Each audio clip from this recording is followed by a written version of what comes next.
right, so let's dive into the legacy of Ghana's outgoing president, Nana Akufo-Addo. We're going to be looking at this article by a political science scholar, really gets into Akufo-Addo's time in office, and it's not just like some dry political analysis. It digs into whether he actually lived up to all the hype, especially coming in with such high expectations. Yeah, I think that's what's so fascinating about Akufo-Addo. You have this contrast between the promise and then what actually happened. I mean, his family history alone, deep roots in Ghanaian politics, and personally championing democracy. People had such high hopes for him. His family history is unbelievable. It's like a who's who of Ghanaian politics, right? Yeah. You've got his father, Edward Akufo-Addo, his uncle, J.B. Dankwa, and then his cousin, William Ofori-Addo, all major figures in the United Gold Coast Convention, which was, Ghana's very first political party. Like, he was destined to be a leader, right? Definitely a pedigree there. It's impressive. But what's interesting is that early in his career, he actually leaned towards Trotskyism, which is a far cry from the liberal right-wing stance of the New Patriotic Party, or NPP, that he co-founded. Wow, that's a big ideological shift.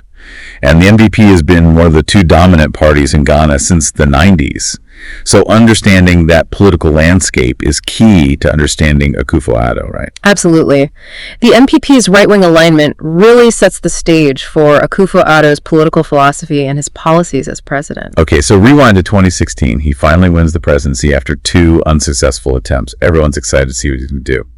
But this article jumps right into a plagiarism scandal during his inaugural address. Kind of a rough start. It was, definitely a misstep. He lifted parts of his speech from George W. Bush. And, his whole campaign was about competence and integrity. So people were questioning his credibility right from the beginning. Yeah, I remember that making headlines. Definitely felt like a fumble, especially after all that excitement around his win.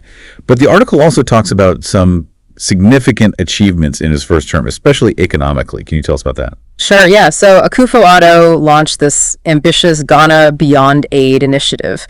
The goal was to, shift Ghana's economy away from relying only on raw materials, which are often volatile, and move towards more manufacturing and high-value services. The idea was to diversify the economy and become more self-sufficient. Bold move.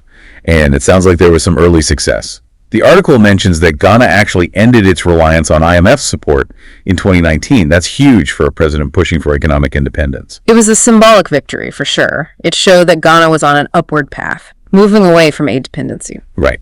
But things are never that simple, are they? The article mentions that even that success was kind of overshadowed by the COVID-19 pandemic, which hit in 2020. Yeah, exactly. The pandemic threw a wrench in everyone's plans, and Ghana was no exception. It exposed, the vulnerabilities of the global economy, even for countries on a promising growth trajectory. Yeah, makes sense. So it seems like a pattern with Akufo-Addo is big ambition, followed by unexpected challenges. And another one of his big ambitions was the One District, One Factory plan, right? Yes, exactly. It was this flagship initiative to, boost industrialization and create jobs across the country. The goal was to have at least one factory in each of Ghana's districts to stimulate the local economies and, reduce the reliance on imports. Sounds good in theory, but the article suggests it didn't quite work out the way it was intended. Yeah, the reality on the ground was more complicated. While some factories were built, the overall impact wasn't as big or transformative as they initially hoped. Was this like over-promising, or were there other factors? That's a great question. And the article dives into that, Was the plan itself flawed? Were there problems with implementation? Probably a combination of things. This is where it gets interesting for me. We're not just looking at events, but like the why behind them. And on that note, the article also brings up accusations of corruption starting early in Akufo-Addo's first term. What was going on there? There were some concerns about transparency, especially with government contracts and appointments. It fueled perceptions of favoritism and misuse of public funds. And this whole issue of corruption became a recurring theme throughout his presidency, especially as the pandemic went on. Okay, so we've got these ambitious plans, mixed results, and then these like rumblings of corruption. Then bam, 2020 hits with a global pandemic, an election, and all these challenges already swirling around. How did Akufo-Addo handle all that? He took a very proactive approach. He would address the nation regularly and implement different policies to try and lessen the impact of the pandemic, both the health and economic impacts. He seemed very present, very engaged in leading the country through the crisis. That sounds like what you'd want from a leader during a crisis. But I'm guessing it wasn't all smooth sailing. You're right. There were definitely shortcomings. The pandemic really exposed some weaknesses in Ghana's healthcare system, especially when it came to things like, vaccine production and the availability of enough health facilities. So even with that proactive approach, there were still major challenges. And then there was the election that year, which didn't exactly go his way. No, it didn't. The NPP actually lost its parliamentary majority, which resulted in a hung parliament. It was a big blow to Akufo-Addo's authority and his ability to, push his agenda through. Yeah, that's got to sting, especially after coming in with so much hope. And I bet that hung parliament didn't help when the economic crisis hit in 2022. No, not at all. That's when things really went downhill. We're talking skyrocketing inflation, a return to IMF support, and some pretty controversial policy decisions which would really test Akufo-Addo's leadership. Well, this deep dive is definitely living up to its name. We've covered a lot, but I'm definitely hooked. What stood out to you most about Akufo-Addo's first term before we get into the second? What struck me was just his willingness to go big. He had these grand ideas, these bold visions for Ghana, but even in those early successes, there were these hints of vulnerability, these little cracks that would eventually become bigger challenges later on. That's a great point. It really sets the stage for what's coming next. So let's dive into that tumultuous second term and see how it all unfolds. Yeah, so Akufo-Addo's facing a hung parliament, economic trouble brewing, and 2022 was a rough year for Ghana, really put his leadership to the test. The article, it really lays it out there, inflation hit a crazy 54.1%. Ghana ended up back under IMF support after defaulting on its debt.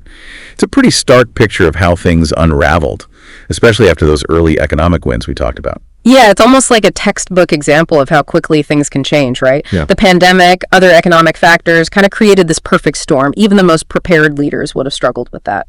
Okay, so break it down for me. What specifically did Akufo-Addo's government do to try and fix things? Well, one big move, and it was controversial, was this domestic debt exchange program.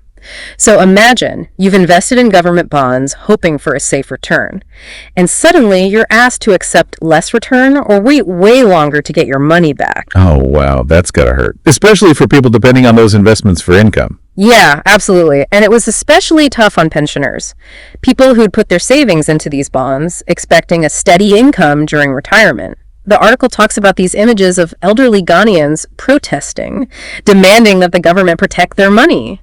It's heartbreaking to think about people who are relying on those investments. It really shows the human cost of those economic decisions. It does, and it adds to this feeling of disillusionment that the article captures, like this gap between the high hopes from Akufo-Addo's early years and then the harsh reality that a lot of Ghanaians were facing. Yeah, and the article mentions these two powerful images that symbolize this.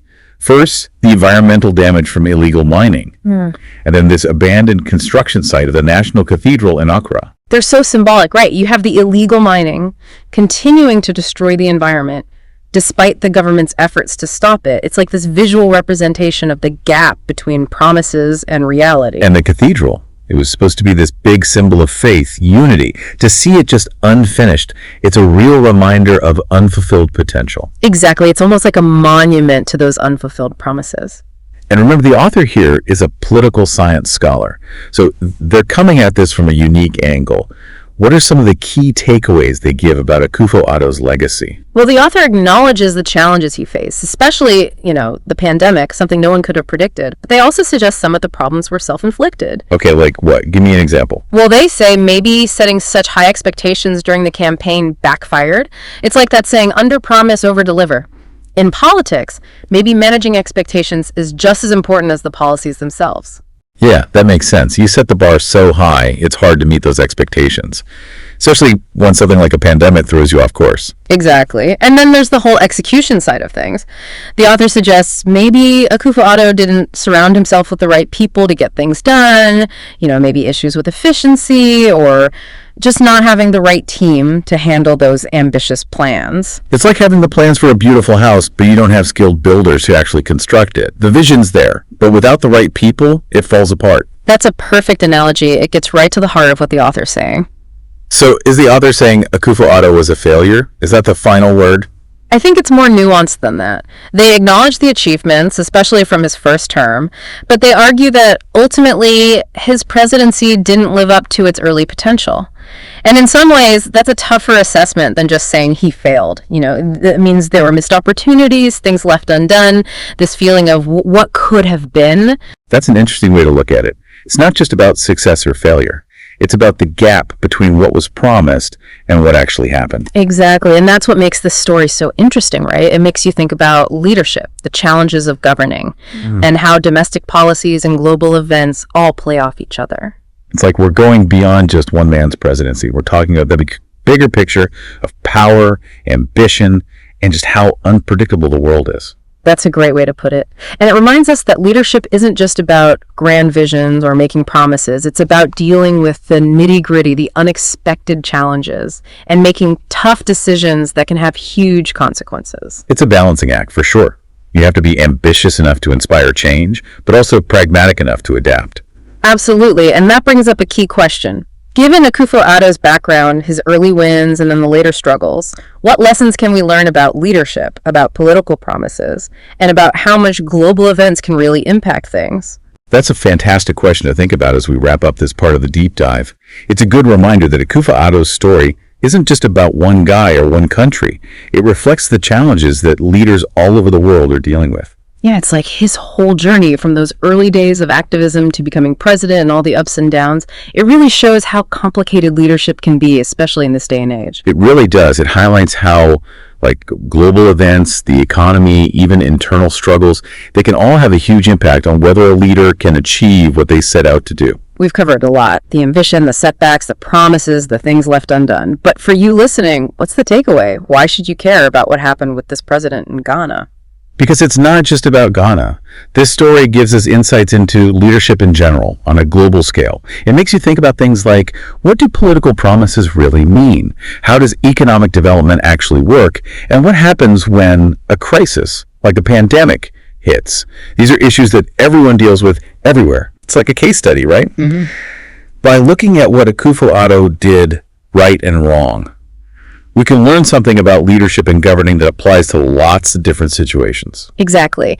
And it shows how important it is to have strong institutions, effective governance, and leaders who can adapt to whatever comes their way. Those qualities matter, no matter where you are in the world. So it's not about judging Akufo-Addo. It's about using his experience to understand the bigger picture. Right. It's about connecting those dots and asking ourselves, okay, what can we learn from this? What can we apply to our own communities, to how we think about leaders, and what we expect from them? It reminds you that leadership isn't some fairy tale, right? It's not about one person coming in and magically fixing everything. It's messy. It's about making tough choices and always adjusting to new problems as they pop up. It reminds us that leaders are human too. They make mistakes, they have limits, and often they're working within systems that aren't perfect to begin with. Akufo-Addo's story, with all the ambition, some things he achieved, and then that feeling of potential left untapped. It really shows us that leadership is a journey, not just a destination. It is. And by looking at that journey, the good and the bad parts, we can better understand what it means to lead, to govern, and to keep pushing for progress in a world that's constantly changing. Well, we hope this deep dive has given you a new way of thinking about leadership and the challenges that come with trying to make a difference in a world that's always evolving. And maybe it's even given you some new questions to ponder, new insights you can take with you as you go about your day. Thanks for joining us on this exploration of Nana Akufo-Addo's presidency. Until next time, keep diving deep, keep asking questions, and keep learning.